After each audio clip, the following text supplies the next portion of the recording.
Olá, turma do sexto ano. Hoje nós iremos abordar na disciplina de Geografia, orientação e localização. Bom, para que nós possamos nos situarmos em determinadas localidades, muitas das vezes nós precisamos de um ponto de referência, que pode ser uma padaria, pode ser uma farmácia, pode ser uma escola, certo? Então, surge a necessidade de situarmos em um local, até chegarmos em uma determinada região, determinada localidade, um ponto de referência a fim de que ele facilite a minha chegada até aquele local, aquele ambiente.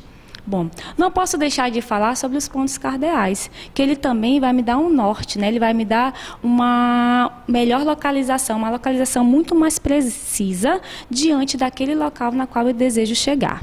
Norte, sul, leste e oeste.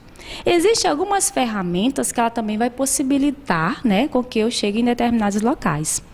A rosa dos ventos, o GPS, né, que é um dos sistemas que eu encontro no meu celular, que facilita com que eu chegue no local na qual eu desejo, e a bússola, que ela foi muito utilizada no período das grandes navegações, onde os tripulantes necessitavam chegar em terras, né, em terra firme. Diante desse contexto, né, e como a gente pôde observar, que no decorrer do tempo surgiu a necessidade e outros aprimoramentos na questão da localização das pessoas dentro do espaço geográfico. As coordenadas geográficas, elas são linhas imaginárias cortadas, e aqui como nós podemos observar no mapa, tanto no sentido vertical, quanto no sentido horizontal, ok? O que eu quero que vocês observem no mapa? No meu mapa mundi, nesse planisfério político, eu posso identificar, e aí eu vou pontuar em primeiro momento, a questão da linha do Equador, na qual ela faz a divisão do meu mapa mundi em dois hemisférios. Linha do Equador como referência, na parte de cima eu tenho o hemisfério norte, linha do Equador como referência, na parte de baixo eu tenho o hemisfério sul. Observe que o meu território brasileiro, ele se encontra em maior parte em qual hemisfério? No hemisfério sul.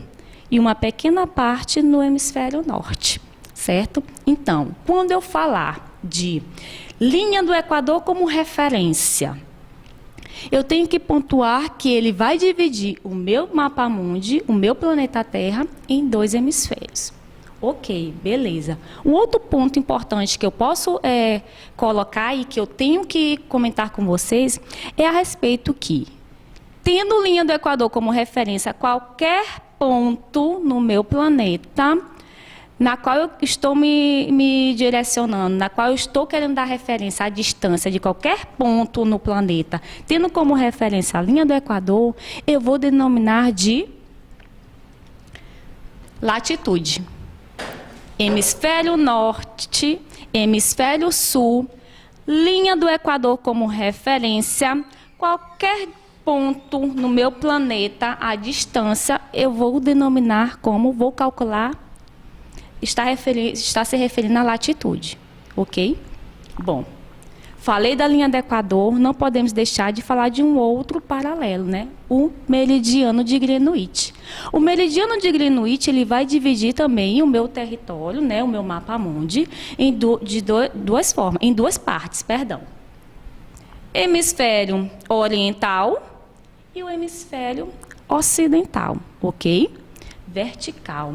Nessa forma, nesse outro sentido, eu vou ter o meu meridiano de Greenwich como a minha linha principal, ok?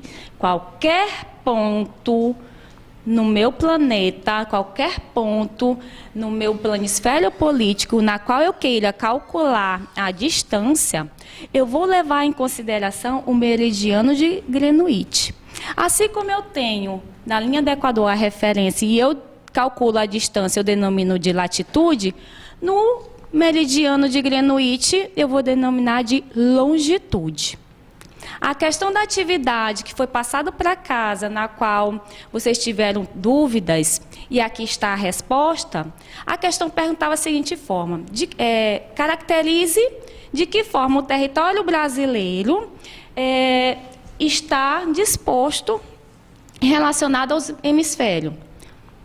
Maior parte, ela encontra-se no hemisfério sul, uma pequena parte no hemisfério norte e totalmente, né, localizada no meu hemisfério ocidental, ok?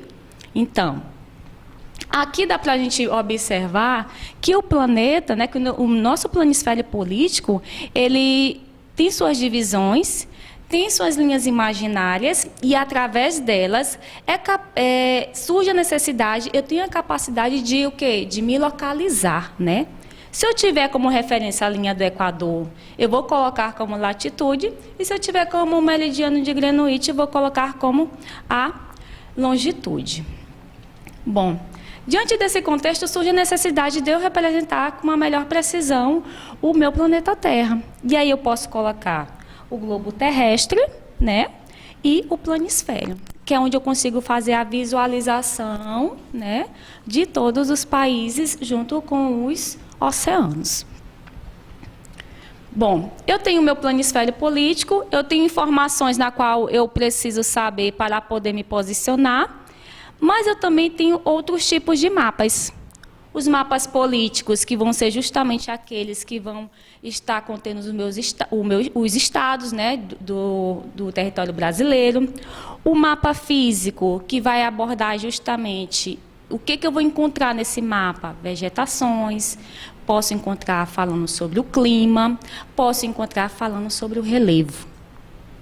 Mapas econômicos, aqueles mapas na qual eu vou conseguir identificar a questão das atividades, né, de produção de uma determinada região, né, setores agropecuários, setores industriais.